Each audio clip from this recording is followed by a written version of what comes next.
अस्सलामुअलैकुम नाजरीन,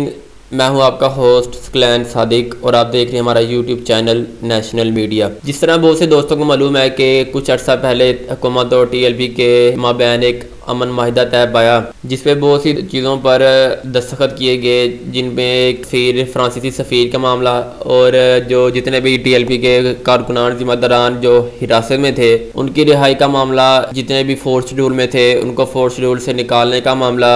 जितने भी अरकान शुरा मजलिस शुरा जो जेलों में बंद थे उनकी रिहाई का मामला और अमीर तरीक़ल अबी पाकिस्तान हाफिज़ साद हुसैन रिजवी की रिहाई का मामला। उस माहिदे के बाद बहुत सी चीज़ों पर अमल दरामद होना शुरू हुआ और माहिदे के मुताबिक जब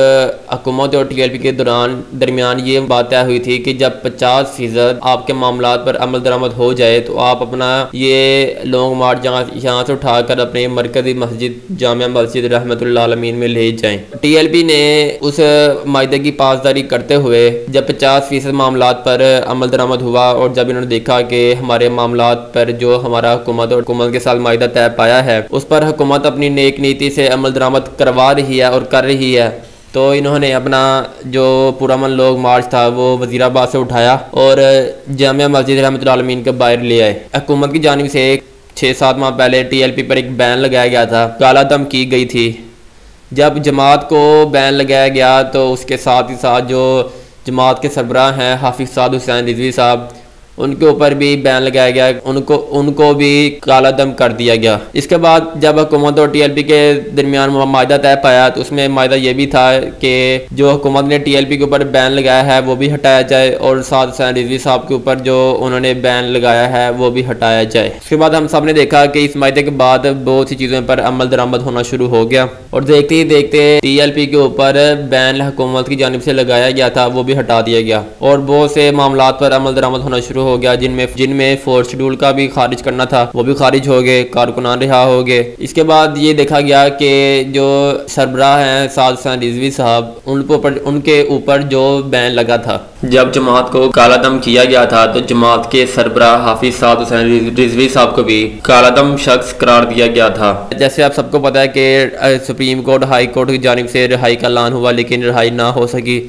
तो ज़राए के मुताबिक मसला ये था कि जो जमात के ऊपर बैन लगाया गया है वो पहले हटे तो जितने भी केस और जितने भी इल्ज़ामात है साद रिजवी साहब है वो हटाए जाएंगे और जो वो एक कालादम शख्स हैं तो वो उससे भी खारिज हो जाएंगे और फिर रिहाई में बआसानी तरीके से रिहाई मुमकिन हो सकती है। कुछ अर्सा पहले आपने देखा, कुछ दिनों पहले कि हुकूमत ने इनकी जमात के ऊपर से TLP का बैन लोगों हटा दिया। उसके बाद एक दिन कबल जो साद रिजवी साहब के ऊपर जो साद रिजवी साहब को कालादम शख्स कहा था वो भी इन्होंने हटा दिया। इसके बाद जब जैसे ही हुकूमत ने ये कालादम शख्स साद रिजवी से हटाया कि अब वो कालादम शख्स नहीं रहे, तो ज़राए के मुताबिक जामिया मस्जिद रहमतुल्लाह अलमीन में जो अरकान शुरा जो हैं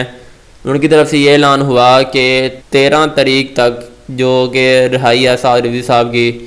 तो वो मुमकिन है। जब साद रिजवी साहब के ऊपर से ये कालादम शख्स होने का ये लोगो जो हटाया गया, साद रिजवी साहब की रिहाई है, अब वो बआसानी तरीके से वकला की जानिब से ये कहा गया कि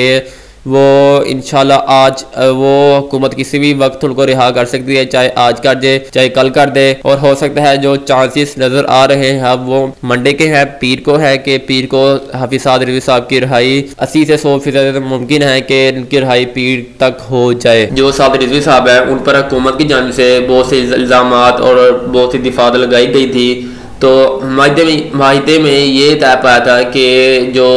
अल्लामा खादिम हुसैन रिजवी रहमतुल्लाह अलैह का जो उर्स मुबारक जो आ रहा है तो उससे पहले 2-3 दिन पहले, और माहिदे में ये तय हुआ था जो ज़राए के मुताबिक हमें मालूम हुआ है कि 16 तारीख तक या उससे पहले हर हाल में साद रिजवी साहब को रिहा करना होगा ताकि वो अपने वालिद गिराबी अल्लामा खादिम हुसैन रिजवी रहमतुल्लाह अलैह के